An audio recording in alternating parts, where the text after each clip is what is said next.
Dito na naman ako sa taas, guys. Ayan, may bulaklak yung aming mangga, guys. Naku, mamumunga kaso nauulanan siya. Nalalaglag yung mga bulaklak na, guys. Ang kasabihan nila, sila Modesta, ang sabi nila, nasusunog daw yung bulaklak kapag ganyang umuulan. Ayun, madami doon, guys. Sa bubong, madaming bulaklak doon, guys. Sana may tumuloy kasi late siyang magbunga ngayon. Hindi siya nagbunga ngayon, guys. Late siya magbunga. Ayan, kaso tag-ulan na. Ayan, no? Kaya medyo malamig dito sa amin, guys, kasi may puno ng mangga dito. Medyo malayo sa aming bahay kasi nga nag-ano yan nagbibitak, nakakabitak ng wall yan, guys, ang mangga. Ayan. Diba, malamig sa ano. Ang kulit ng pusa na to. Ang kulit nitong pusa na to. Ang kulit to, guys, oh. Lalaglag ko na tong pusa na to. Ang kulit niya, guys. May kinakalmot niya ako, si Mokang. Ayan, oh.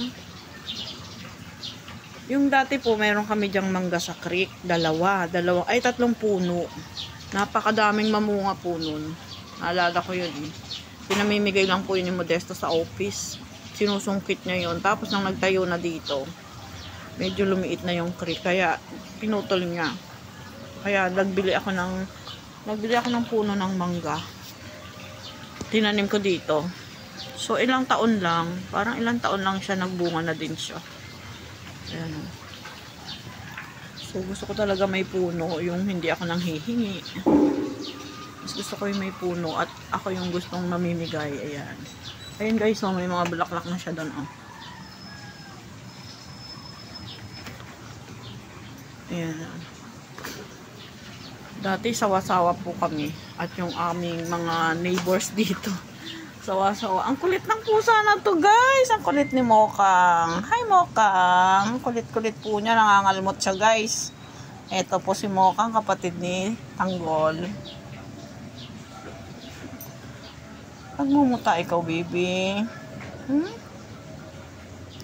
Laki na po siya. Yung nag-iisang anak ni Robin na huli. Yan. Nangangalmot siya, guys, kaya inakyat ko. Ayan, malamig po dito. May mga puno dito sa aming likod. Yung unang lipat po namin dito, ang dami naming tanim na papaya. Ang daming bunga.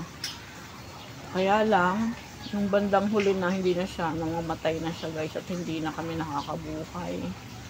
Kasi matigas na. Kasi dating ano po ito, manukan. Itong subdivision. Nangangagat po si Mokang. Yan. Yan po yung mga saging namin, oh. Lumabas na dun sa kabila. Buti walang tao dun. Sana mamunga muna bago magkaroon ng tao. Magbunga muna siya. Lumabas na, ang dami na, guys, dun sa labas, oh. Nag-over the backyard na yung yung saging namin. Dati marami kami ditong latundan. Kaso ngayon wala na. May puno na kasi hindi na siya masyadong naaarawan, guys. Ganon siya pag hindi naaarawan. Ayun, malaki na din yung nyug namin doon, guys. Kasi dati may tanim dyan, pinatay ni Modesto. Ngayon, nagtanim siya ulit. Ayun, o, yung nyug na pinag-iinitan ko, guys. Ayun, o. Nagbubulaklak na naman siya at may mga bunga na naman, pero maliliit pa. Nakuha namin yung bunga niyan, guys, noon. Napakinabangan. Hiningi namin sa may-ari. Wala na yung may-ari dyan, Malis na po sila. Mokang! Nangungulit po ang Mokang ito,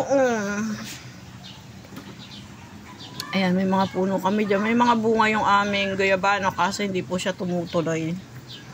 Nilalanggam. Yung kamyasa yan, wala na siyang bunga, guys. May ilan-ilang peraso na lang.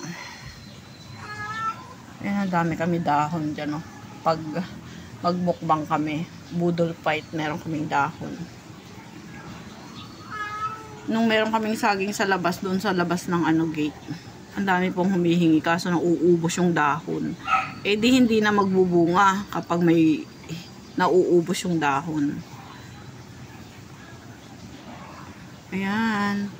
Sana hindi maubos yung bulaklak ng mangga kasi tag-ulan na po. Late naman siya mamunga. Hindi siya nakisabay dati. Marami na namang mapapasaya ang aking mangga kapag nagbunga siya, guys. Malamig na tingnan, oh, kapag may puno.